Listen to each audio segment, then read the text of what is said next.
I think Asians are over blow drying their hair, and the fans, it was a circus for while he was here. Taiwan, man, the opportunities are endless. Overprivileged adults, that's right. Guys that have too much money and they don't know what to do with it. You're trying to improve their national product, or you're trying to make it entertainment. We don't have the size over here. It's tough here for foreign women. I hear from Taiwan, it's a very Hail Mary shot. You're not going to get it done. Just teaching English isn't going to get you the lifestyle that you probably wanted or thought you could have in Asia. That's what Taiwan doesn't have, that Canada had. Old people stick together a little bit better in Taiwan without the help of money. Sorry, my English isn't very good. Oh, this is my dad. If he's watching this, he's gonna hate this. Hi, 大家好，欢迎来 Welcome to Taiwan. 今天我们跑去到台北 to have a chat with our. 他很会说中文。哦，夸张。To have a chat with our Canadian friend. 影片开始以前，请不要忘记订阅、按赞、开启小铃铛，谢谢大家。And remember, if you like the video, you have an option to hype the video. Help us hype this video so more and more people can see the video. So I'm Scott Liliev, Scotty D, and I'm from Canada. I've been in Taiwan for 15 years. 15 hot, glorious years of Taiwan. Currently, I have a few jobs. I teach golf to overprivileged adults, and I do basketball commentary, and I still teach. I still do enjoy teaching, but only kindergarten. Overprivileged adults, that's right. Guys that have too much money and they don't know what to do with it. They want to start playing golf. So I'm more of a joker. So when I say overprivileged adults, golf in Taiwan is very expensive. So it's a sport that only caters to the people that have money. It's not very accessible to the regular pub person. It's like 4,000 a round to play a round of golf here, and there's not many golf courses. Is it different from maybe other countries? Well, I'm from Canada, where it's affordable to golf. There's golf courses everywhere, and there's lots of space for golf. But here in Taiwan, there's not a lot of space for it, and it's really more of a status thing. When you go to these golf clubs in Taiwan, you'll see a lot of guys with nice cars and great clubs, but they can't play golf. It's more just like for the conversation. What did you do today? I went to play golf. It's most of the time when we even see it on movies, people that play golf usually are very rich people. Golf is where a lot of business takes place on the golf course, and if it comes down to you and someone else and it's a business decision and you have a nicer swing, maybe in today's age that you get that job, Anyways, golf to me is hiking with a purpose. Hiking is boring. Golf is hiking, but you got a job to do. You got a job to do. Yeah. And you also mentioned you commentating. Yeah, I do professional basketball commentary. I've done that for 3 years now. I started when Dwight Howard was here. I call that Dwight Mania. And he came in here, and the fans, it was a circus for while he was here. And that's when I started doing the commentary. Now it's called the TPBL. I love basketball. I'm a talker. And it's just Taiwan, man. The opportunities are endless. The game, the basketball. How is it different the way it's played here in Taiwan compared to the way it's played in the world? U.S. is the dominant country for basketball in the world. So there's no rules on imports that can come in. So here in Taiwan, the basketball league, what are you trying to do? You're trying to improve their national product, improve the local player, or you're trying to make it entertainment. So they're trying to do a balance of both. So each team's allowed 4 imported players. And they're typically Americans or Europeans, like near-miss NBA guys. And then the rest of the roster is filled out by locals. And the locals are good, but where it differs is we don't have the size over here. We got a lot of guards that can shoot. Everyone here can shoot threes. Standstill threes, everyone can shoot that. Where they're lacking is the rebounding and the length. And you see more and more naturalized citizens. And it's like Taiwan now has Brandon Gilbick, a naturalized citizen from America, playing on their national team. So seeing these kind of guys, the difference is size. And the interest is there. The TPBL is visually probably one of the best leagues in Asia to watch. And how is export of Taiwanese talent to the outside world? Oh, it's like Taiwanese basketball talent. So if you're a really good player and you're a local player, you're probably going to play in the CBA, the Chinese Basketball League. The Japanese league also pays more. We're getting there. The TPBL is able to compete slower as the increase in fans. Like they had 7 sold out games in the finals. So there's money coming in. I think we will be able to hold the good players here. But if you're really good from Taiwan, there's only Jeremy Lin's the only player to really make it to the NBA, and if you consider him Taiwanese. So there's the ceiling for someone in Taiwan is playing professional in China, I would say. So what advice would you have for the young Taiwanese guys who have passion for the game but kind of not sure whether to go study harder or to focus on playing this game? When you can't control things like size, you can't control size, then you have to sharpen up the things that you can control. You're catching, you're dribbling, and you're shooting, right? So you look at guys that are smaller that do well. There's a guy, Miles, Gao Jingwei, plays for the Italian Leopards, and he is 5'11", plays like Allen Iverson, but if he was 6'6", he'd be in the NBA. So my advice is don't give up. With the hopes of making the NBA here from Taiwan, it's a very Hail Mary shot. You're not going to get it done, but their exposure's there. If you're good enough, someone's going to find you. Work on your shot. My advice to people that don't have the size is perfect all the aspects of your game that you can control. Give yourself the best opportunity. How about the support from the general public, let's say the fans? So over the 3 years, it's been a varied level of support. The first year, the support was there because Dwight Howard was here. And those games were sold out, and it was a circus. It was great. He interacted with the fans. And then the next year, there's DeMarcus Cousins came in, and those games weren't really sold out. The problems was there was no concessions the first year. There was no fan experience. There's no food for the fans to buy. Now they've figured it out. Now they've got concessions, very affordable prices. They've got all sorts of different food available, and it's more of a fan experience. They've got cheerleaders all throughout the stadium, giveaways. I think they got the fans involved by just providing them with more services over the years. So we're getting there, and there's a 5-year deal right now with AXN Sports, and it's going to be showed all across Asia for the next 5 years. And the direction is going the right direction. It's the biggest Taiwanese basketball. I've been here 15 years, and this is the most fans I've seen in a stadium for any series, for any league. And there's been a lot of different leagues that have come and gone. If there is anything that you wished or you could have improved, if it is you are in the position to maybe... You want to increase the viewership across Asia, and that's where you're going to get the money. You know how YouTube, you want more views, more eyes on. I think if they include more regions, like if they had a designated import spot for a Malaysian player, a designated import spot for a Filipino player, so at least every team has one player that each country can root for. You know, that's why I think if they were going in a direction, the Japanese league does something like that, I think that could be something they could look into to increase the reach across the Asian market. The future of Taiwanese basketball is bright. As mentioned, it's now being shown on AXN Sports with KC Global Media to 19 countries, 94 million households starting in October for 5 years. And that went from no English to that's what we're doing now.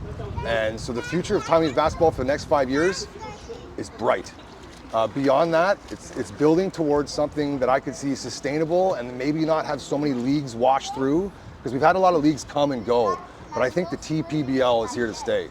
Okay, so moms and dads, if you're watching this and you have a kid who is interested in the game, don't discourage them. Let them have time to practice and see what the future holds for them. Yes. Yeah. And let's go back memory lane. Why do you choose to come to Taiwan? Oh, it's a good story too. So a girl that I was dating at the time from Canada, she wanted to travel and teach English, and I did not want to do that. So we decided we were going to travel after I lost a coin flip. And she wanted to go to Costa Rica, but she spoke Spanish. So I said, no deal, because I don't speak Spanish. If we're going somewhere, I want to both be dumb. So we came to Taiwan, and she left 14 years ago, and I've been here pretty much ever since. So if you're going to come to Taiwan with your foreign girlfriend and you want to have a long-term relationship, I advise against it. You know, people come here, my own experience, it's tough here for foreign women, I find. Could you walk us through the first moment you arrived in Taiwan to the point where you found your feet? So I was lucky. I had a friend who had a school. So my plan for 6 months was to work 1 hour a week while she got this travel bug out, and I was just going to eat Subway every day because they had a Subway close to where I lived. I was in Shida, and I landed, and I was actually in an apartment after only spending one night in a hotel because my buddy had set up an apartment for me. So we landed pretty good, you know. And I got the ARC rolling. And I was teaching English 1 hour a week with my computer science degree, you know. And then I ended up I was a DJ at one of the biggest clubs at the time for a while. And that really messed with your head when you're fresh off the boat in Taiwan, and now you're a DJ at this club. It really it stuck me here, kept me here. And then once you're here for 5 years, the opportunities opened up. Once you get the APRC, you know, there's lots of opportunities. You came here with a computer science degree. Yep. Why didn't you pursue that?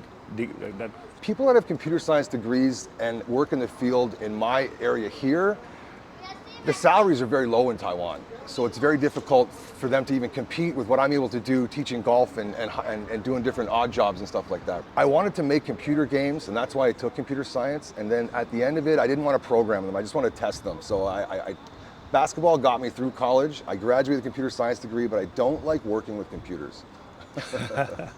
Canada is considered to be one of the first world countries around the world.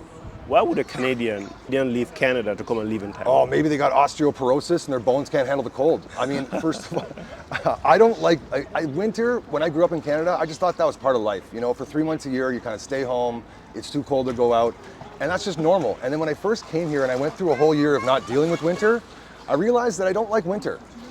It's fun for a week. What's your unpopular opinion about Taiwan? As my girlfriend's hiding in the room because she doesn't like the sun, is it's okay to drink cold water, kids. It's okay to drink cold water. It's okay to have wet hair. I find that Taiwanese people are over blow drying their hair and they're all going bald. That's my unpopular opinion. Is there any reason that you know why they Okay, you'll see it. So you'll notice it if you've dated an Asian woman. They have to have bone dry hair. If you can't walk into a room if the hair's wet at all, because they might get sick or they might get a headache. Now, what I think is if you see some old ladies that are walking around with the umbrellas, because there's people that have umbrellas in the rain and the sun, you watch their scalps and it's thinning. I think they're over blow drying their hair. I think Asians are over blow drying their hair and they're burning their scalp follicles closed and hair's not regrowing. That's my unpopular opinion. Okay. What's the most difficult challenge that you've overcome or yet to overcome? It took me a long time to actually start studying Chinese. If I said I've been here for 3 years, my Chinese is pretty good. But I've been here for 15 years. My Chinese is not good for 15 years. But I started studying 2 years ago, and that was the biggest challenge. And now, like, I got to a point where I can do what I need to do, the essentials, eat. I can identify some characters. I can have that conversation with my girlfriend's parents at dinner time when she goes to the bathroom, which is so important. Chinese, learning Chinese to a level of like a yo-yo band, like was the most difficult challenge. What advice would you give to anyone who wishes to come to Taiwan? My advice is most people come here to teach English. I'm old now, I'm 44. I came here to teach English, that's what I wanted to do. Just to stay here and travel. But if you're here for longer than 5 years and you're still just teaching English, and you have your APRC, you need to extend yourself a little more because there's more opportunities available. And just teaching English isn't gonna get you the lifestyle that you probably wanted or thought you could have in Asia. Learn Chinese and get a Costco membership. That was my two big, learn Chinese and get a Costco membership. You'll feel right at home.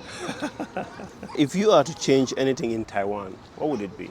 The driving rules. For me, I would change the kids with no scooters, the people, I live in Xinbei, so I see, a family of 4 on a scooter, 2 kids not wearing helmets, and there's some sort of rule where you have to be a certain age before you have to actually put a helmet on.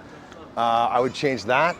I wouldn't tinker too much with Taiwan. I'm not all high and mighty where I've got all sorts of improvement tips for Taiwan, but one thing would be driving safety and the safety of pedestrians on the road. My driver's license that I got 2 years ago doesn't expire until I'm 74 years old. I'm 44 right now. So that means I don't have to go into an office and no one's gonna check me or my eyesight or if I have the ability to tell right and left until I'm that age. Yeah. That's a problem. That's a problem. That's a problem. And you see these more accidents where like an old person hits someone, right? Yeah. So the reality is we have to be better pedestrians out there. Everyone watching this, you need to be a better pedestrian. Everyone's trying to kill you and every day there's more older drivers on the road. What is 1 or 2 things that Canadians do differently to Taiwanese? Everyone drives a car, okay, because for 3 months a year it's so cold that everyone stays home. And here in Taiwan we get the great public transit, you can go outside. For 3 months a year in Canada you can die of exposure. If my car breaks down and my battery's dead and I'm lost, it's -10. That would never happen here. And we vacation a bit differently. So in Canada you're cooped up all winter in your house, and then in the summer you go to what's called a cottage, like a wooden cabin on a lake. So every year I go home and that's what I want to do. That's what Taiwan doesn't have, that Canada has, that I miss the most, is lakes that you can swim in, and a nice peaceful, I'm a water guy, as you can tell, I'm a water guy. Yeah. Water guy, Aquaman. I try to touch the water on my vacation once a day, a pool of some sort. Yeah. Oh, this is my dad, if he's watching this, he's gonna hate this. In Canada, we take care of our old people by making sure there's enough money saved up so we can put them in a retirement home. And that we kind of, and it's nice. They've got a community with older people. Here in Taiwan, your parents, they live with you. You know what I mean? Or they're mega wealthy and they have people take care of them. But and the older communities in my neighborhood, there's a wood ball community where they play ground golf in the park, and it's their kind of retirement home. There's the temple communities where people old people stick together a little bit better in Taiwan without the help of money. Taiwanese culture, and I'm taking care of you, Dad, if you're watching this. Taiwanese people take care of their elders better than we do in the West.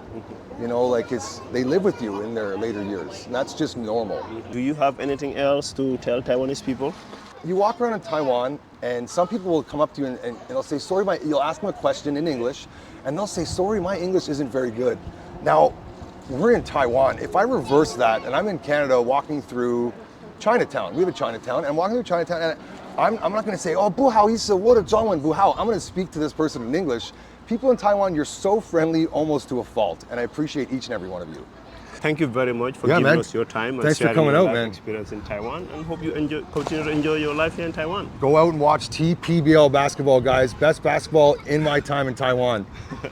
Alright, 感谢你收看，有喜欢不喜欢 Please let us know what part of the video we can improve, and see you in my next video.